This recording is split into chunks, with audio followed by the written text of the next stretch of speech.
भगवान श्री कृष्ण की जन्मस्थली मथुरा। भगवान श्री कृष्ण की नगरी मथुरा हिंदुओं के लिए एक महत्वपूर्ण धार्मिक स्थल है। वैसे तो मथुरा साल भर ही श्रद्धालु और पर्यटकों से भरा रहता है, लेकिन होली और जन्माष्टमी के त्योहार पर इस जगह की रौनक कुछ अलग होती है। मथुरा का वृंदावन, बरसाना और आगरा जैसे शहरों से करीब होना इस जगह को और भी खास बनाता है। बालकृष्ण की अटखेलियां और गोपियों के साथ रासलीला की कई कहानियों को सजोए इस जगह की यात्रा करने का यह बिल्कुल सही वक्त है। मथुरा वृंदावन भारत ही नहीं अपितु संपूर्ण विश्व के लोगों को अपनी ओर आकर्षित करता है। जगत गुरु भगवान श्री कृष्ण ने अपने बचपन और युवा अवस्था के दिन मथुरा वृंदावन की पावन धरती पर बिताए थे। भगवान कृष्ण की लीलाएं यहाँ के मंदिरों में, यहाँ की हवाओं में, यहाँ के कण कण में बसी हैं। यहाँ के भजन, कला, चित्रकारी और संस्कृति देश की अमूल्य धरोहर है। मथुरा का निर्माण कैसे हुआ? सतयुग में मधु नाम के दैत्य ने भगवान शिव की घोर तपस्या करके भगवान शिव को प्रसन्न कर लिया। भगवान शिव ने वरदान स्वरूप उसे एक त्रिशूल दिया था और कहा कि यह त्रिशूल जब तक उसके पास है तब तक उसे कोई नहीं हरा सकता। मधु दैत्य ने शिवजी से प्राप्त त्रिशूल अपने पुत्र लवणासुर को दिया। राक्षस लवणासुर ने त्रिशूल की शक्ति पाकर ऋषि मुनि और जनमानस पर अत्याचार करना शुरू कर दिया। जब प्रभु श्री राम को इस बारे में पता चला तो उन्होंने अपने छोटे भाई शत्रुघ्न को लवणासुर का वध करने के लिए आदेश दिया। शत्रुघ्न ने लवणासुर के बारे में जानने के लिए महामुनि भार्गव से संपर्क किया। महामुनि ने शत्रुघ्न को बताया कि जब लवणासुर वन में शिकार करने जाता है तो त्रिशूल शिव मंदिर में छोड़ जाता है, तभी उसका वध संभव है। तब शत्रुघ्न जी ने इस युक्ति का प्रयोग कर लवणासुर का वध जंगल में कर दिया।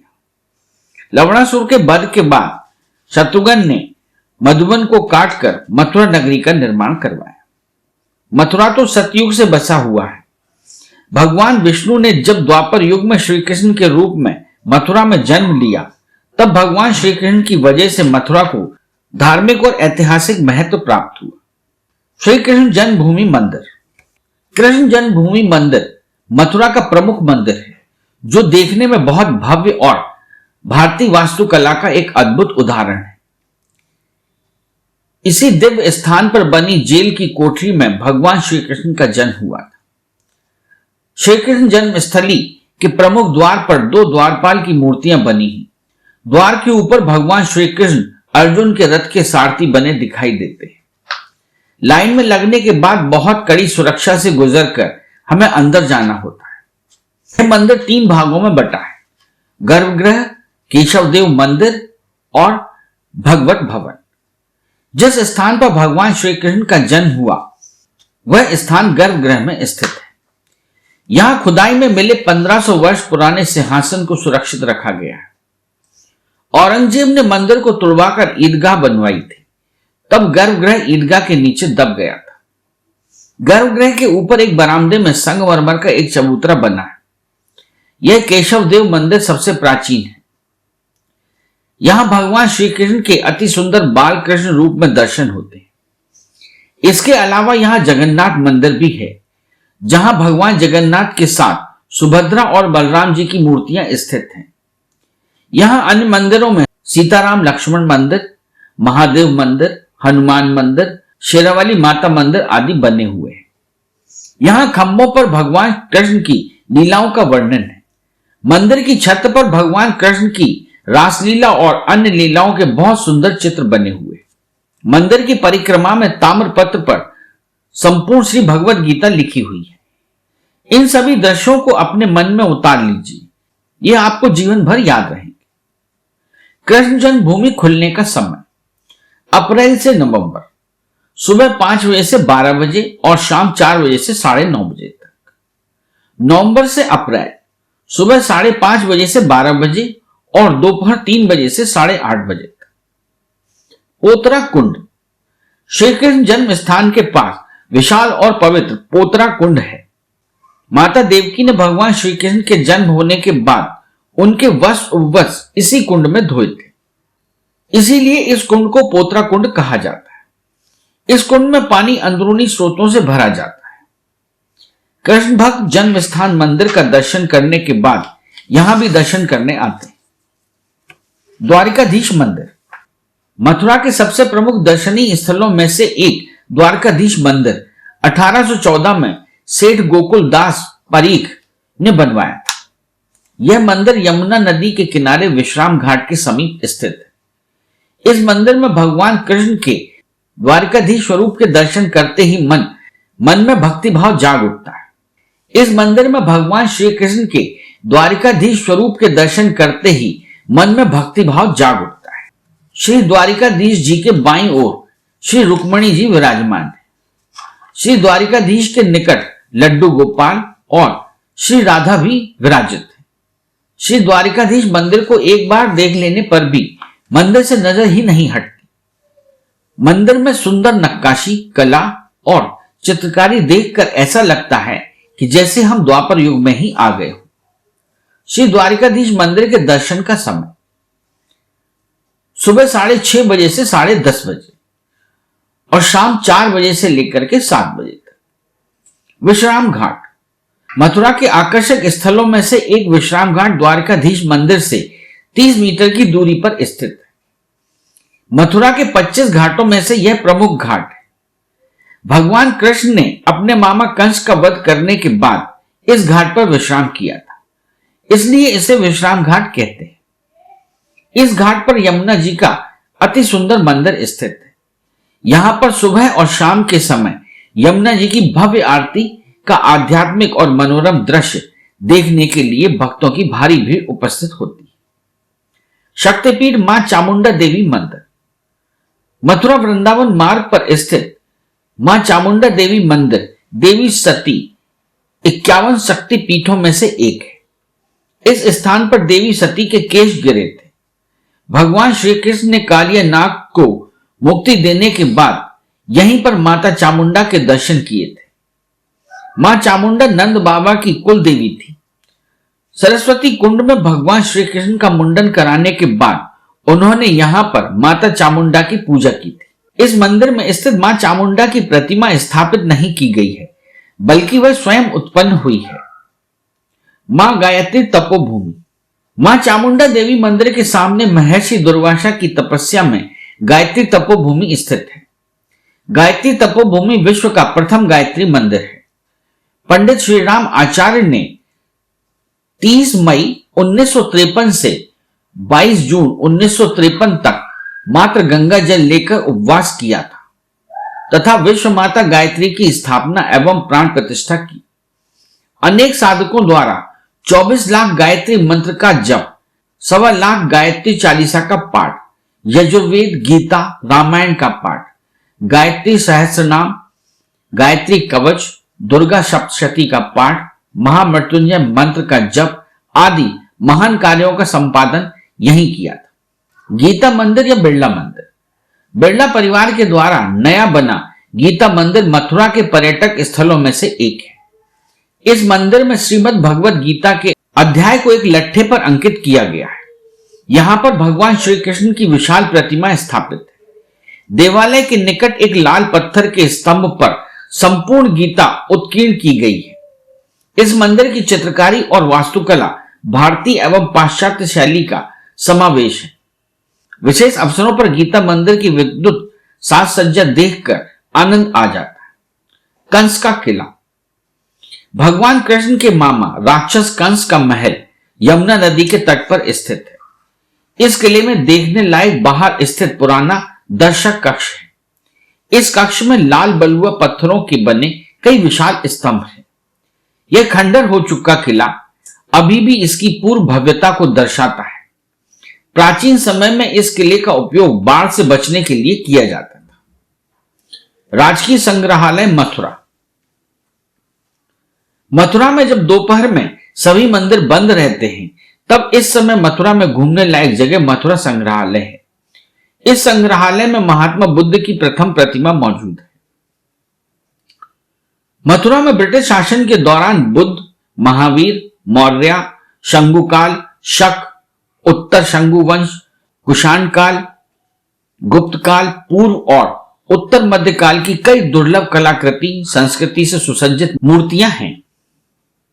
इस संग्रहालय में मथुरा का हजारों वर्ष पुराना कुषाण, गुप्त और मौर्य काल की बेजोड़ कला का भंडार, जो आदिकाल के राजाओं के पहनावे, उनके शस्त्र, अस्त्र और जीवन शैली को दर्शाता है। गोकर्णेश्वर महादेव मंदिर। मथुरा के चारों कोनों पर भगवान शिव के मंदिर स्थित हैं।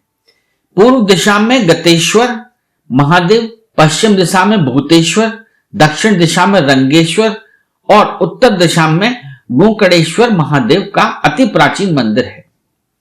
गाय के कान से जन्म होने के कारण ही वे गोकर्णनाथ कहलाए। मंदिर में स्थापित गोकर्ण महादेव जी की मूर्ति में उनका उल्टा हाथ अपने लिंग पर है, तो दूसरा हाथ मन के ऊपर रखा हुआ है। अर्थात हर व्यक्ति को अपनी इन दोनों चीजों पर नियंत्रण रखना है, क्योंकि मनुष्य का मन और काम यह दोनों ही बहुत गतिमान होते हैं। गर्तेश्वर महादेव मंदिर। गर्तेश्वर महादेव मंदिर श्री कृष्ण जन्मभूमि के पीछे मलपुरा में स्थित है। यह मथुरा के प्राचीन मंदिरों में से एक है। भगवान गर्तेश्वर महादेव पूर्वी सीमा के क्षेत्रपाल के रूप में जाने जाते हैं। तिलक द्वार। भूतेश्वर महादेव मंदिर, श्री रंगेश्वर महादेव मंदिर, जय गुरुदेव मंदिर और जैन मंदिर आदि मथुरा के अन्य दर्शनीय स्थल हैं, जहां आप समय के अनुसार भेंट दे सकते हैं। मथुरा दर्शन करने का सबसे अच्छा समय। मथुरा दर्शन के लिए आप साल में किसी भी समय आ सकते हैं, क्योंकि भगवान श्री कृष्ण के दर्शन के लिए हर समय अच्छा होता है। मौसम के अनुसार मथुरा घूमने के लिए अक्टूबर से मार्च के महीने में वातावरण अच्छा होता है। इन दिनों में मथुरा का मौसम सुहावना होता है। यदि आप उत्सव का आनंद लेना चाहते हैं तो होली के समय, जन्माष्टमी के समय और राधा अष्टमी के समय यहां उत्सव मनाया जाता है। इन उत्सवों में सम्मिलित होना एक सुखद और धार्मिक एहसास होता है। मथुरा में कहां रुके? श्री कृष्ण जन्म स्थान के पास ही श्री कृष्ण जन्म मंदिर समिति का विश्राम गृह, कई होटल और धर्मशालाएं बनी हैं। धर्मशालाओं में 400 रुपए से लेकर 500 रुपए तक कमरे मिल जाते हैं और प्राइवेट होटल में 1000 से 5000 तक एसी और नॉन एसी कमरे मिल जाते हैं। मथुरा का प्रसिद्ध स्थानीय भोजन। मथुरा अपने मिठाइयों और दूध से बने व्यंजनों के लिए प्रसिद्ध है। यहाँ के पेड़े विश्व प्रसिद्ध हैं। इसके अलावा यहाँ की लस्सी, लच्छेदार रबड़ी, राजभोग और अन्य मिठाइयों का स्वाद आप जीवन भर नहीं भूल पाएंगे। यहाँ के लाजवाब चटपटे व्यंजनों में आपको कचौड़ी, जलेबी, पानीपुरी, समोसा, चाट और आलू की टिक्की का स्वाद जरूर लेना चाहिए। मथुरा में शॉपिंग। मथुरा में ज्यादातर पूजा और प्रार्थना से संबंधित वस्तुओं की किस्में मिलती हैं। आपको यहाँ मोती की माला, पीतल की मूर्तियां और पूजा के लिए बर्तन पसंद आएंगे। इन वस्तुओं से आपका घर और मंदिर अधिक सुंदर बन जाएगा और मथुरा की याद भी बन जाएगी। आप मथुरा में इसके अलावा देवी देवताओं के मंदिर, अष्ट धातु से बनी प्रतिमाएं भी खरीद सकते हैं। मथुरा कैसे पहुंचे? दिल्ली से लगभग 150 किलोमीटर दूर स्थित मथुरा आप विभिन्न साधनों से पहुंच सकते हैं। फ्लाइट से मथुरा कैसे पहुंचे? मथुरा में कोई एयरपोर्ट उपलब्ध नहीं है। मथुरा का निकटतम एयरपोर्ट आगरा में है। आगरा से मथुरा की दूरी करीब 61 किलोमीटर है। आगरा में बहुत कम फ्लाइट संचालित होती है, इसलिए दूसरा विकल्प दिल्ली में स्थित इंदिरा गांधी अंतरराष्ट्रीय हवाई अड्डा है। यहां आपको भारत या विदेश से आसानी से फ्लाइट उपलब्ध हो जाएगी। इसके बाद आप दिल्ली से मथुरा बस, टैक्सी या ट्रेन की मदद से पहुंच सकते हैं। दिल्ली से मथुरा की दूरी 165 किलोमीटर है। रेल मार्ग से मथुरा कैसे पहुंचे? मथुरा जंक्शन पश्चिम, उत्तर और दक्षिण भारत से अच्छी तरह से जुड़ा हुआ है। देश की ज्यादातर ट्रेनें मथुरा रेलवे जंक्शन में रुकती हैं। इसके अलावा मथुरा कैंट और भूतेश्वर रेलवे स्टेशन अन्य रेलवे स्टेशन है। आपको मथुरा रेलवे जंक्शन में ही उतरना है। रेलवे स्टेशन से मंदिर तक पहुंचने के लिए टैक्सी, ऑटो रिक्शा आसानी से उपलब्ध है। सड़क मार्ग या बस से मथुरा कैसे पहुंचे? मथुरा जाने के लिए अपनी कार या निजी वाहन का एक अच्छा विकल्प है। सड़क मार्ग से यात्रा करने के लिए दिल्ली, आगरा और भारत के अन्य शहरों से मथुरा तक लग्जरी बसें भी बड़ी संख्या में उपलब्ध है। नई दिल्ली से मथुरा के लिए कैब और निजी टैक्सी सेवाएं सस्ती कीमतों पर आसानी से उपलब्ध है। राष्ट्रीय और अंतर्राष्ट्रीय राजमार्ग मथुरा को देश के प्रमुख शहरों से जोड़ते हैं।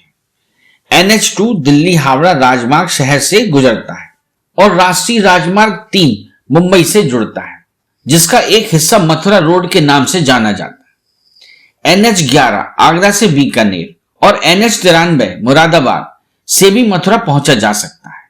दिल्ली से यमुना एक्सप्रेसवे भी मथुरा से जुड़ता है। उत्तर प्रदेश राज्य मथुरा के लिए लगभग 120 बसें चलाता है। राजस्थान, हरियाणा, मध्य प्रदेश, DTC, चंडीगढ़ और पंजाब राज्य परिवहन की बस कंपनियों द्वारा बस सेवाएं उपलब्ध है। मथुरा यात्रा की कुछ जरूरी बातें। मथुरा में ज्यादातर जगहों पर जाने के लिए किसी तरह का टिकट नहीं लगता और महत्वपूर्ण जगहें आसपास ही हैं। आप आसानी से पैदल ही शहर में सफर कर सकते हैं और इसकी खूबसूरती का आनंद ले सकते हैं। शहर में घूमने के लिए पैदल के अलावा ऑटो रिक्शा सबसे आसान तरीका है, लेकिन आप इसका किराया पहले से ही पता कर लें ताकि आपको चूना ना लगे। यहां मौजूद ज्यादातर मंदिर दिन के समय बंद रहते हैं, तो अपनी यात्रा इसी हिसाब से तय करें। गोवर्धन पर्वत की परिक्रमा करते वक्त बंदरों की कई टोलियां आपको मिलेंगी। ऐसे में सामान को लेकर सावधान रहें। इस चैनल को लाइक और सब्सक्राइब करना ना भूलें। देखते रहिए बंजारा बीट्स।